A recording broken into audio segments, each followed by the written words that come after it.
Hi, guys. Thank you so much for joining me here on The Baseline. Hope everybody's doing well. So, does it ever feel like owning a home is slipping through your fingers? Like, no matter how many years you grind, save, and stretch your budget, you're not imagining this. The system itself is completely warped. I mean, you wake up, look at mortgage rates, rental spikes, and you think, something has got to be broken here. Something's wrong. It feels off.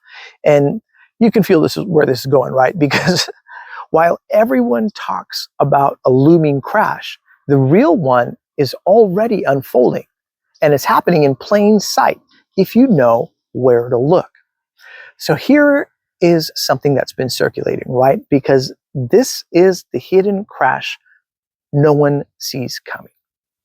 And if you're renting, paying a mortgage, or trying to someday own, what's happening right now could quietly erase your equity without a dramatic collapse. Now, crashes, they're strange, right? Because they don't always come with fireworks. Obviously, you can't time them either, so they get difficult, but sometimes they come as erosion, slow, stealthy, and relentless.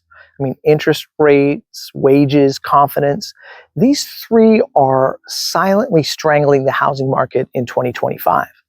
Now, we've moved past the era of subprime bombs, but today the trigger is unaffordability baked into the system. I mean, builders see it. Confidence is stuck at 32 on the NAHB Wells Fargo index, and it's unchanged from August. That's low, and it's persistent. Meanwhile, 36% of builders report price cuts in September, averaging maybe around 5%. Now, they're not going all in, they're nudging downward, hoping someone ends up biting. Now, new home sales even jumped in August, but not from demand, but because builders leaned into incentives and aggressive marketing. So this collapse, or the collapse, is disguised as builders lowering prices and dangling deals. It's not screaming out bankruptcy, bankruptcy, bankruptcy.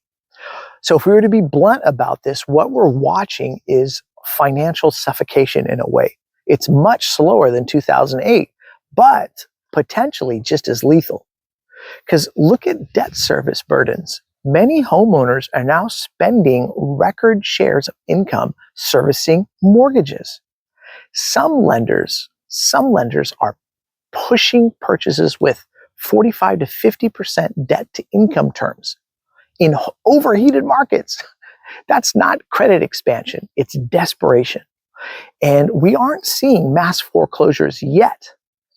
Instead, people buckle under rising insurance, property taxes, and maintenance. Now, in Texas, Florida, parts of the Rust Belt, homeowners are quietly falling behind on tax liens, which is really stressful stuff, right? But if you want evidence, here it is, right? Shelter inflation, rent and equivalent rent for owners, that's still rising. In August, shelter alone rose like 0.4%, making it the largest driver of the CPI increase. Now, over the past 12 months, all the items CPI has climbed like 2.9%. So while your normal home value might look stable in real terms, adjusted for inflation and rising costs, your real stake is eroding every month. Now, you ever feel like your mortgage is a gym membership you just can't cancel? I mean, you signed up thinking you'd gain equity, show off the house, maybe host a few barbecues. Now you're just paying it, hoping someday it pays you and pays off. And like the gym, with those hidden fees, somewhere along the way, they've hiked your dues. Taxes, insurance, HOA fees. You didn't notice because the enrollment was so slick, right? And that's how manipulation ultimately works. Make the pain drip slowly, so slowly your mind forgets to actually protest about it.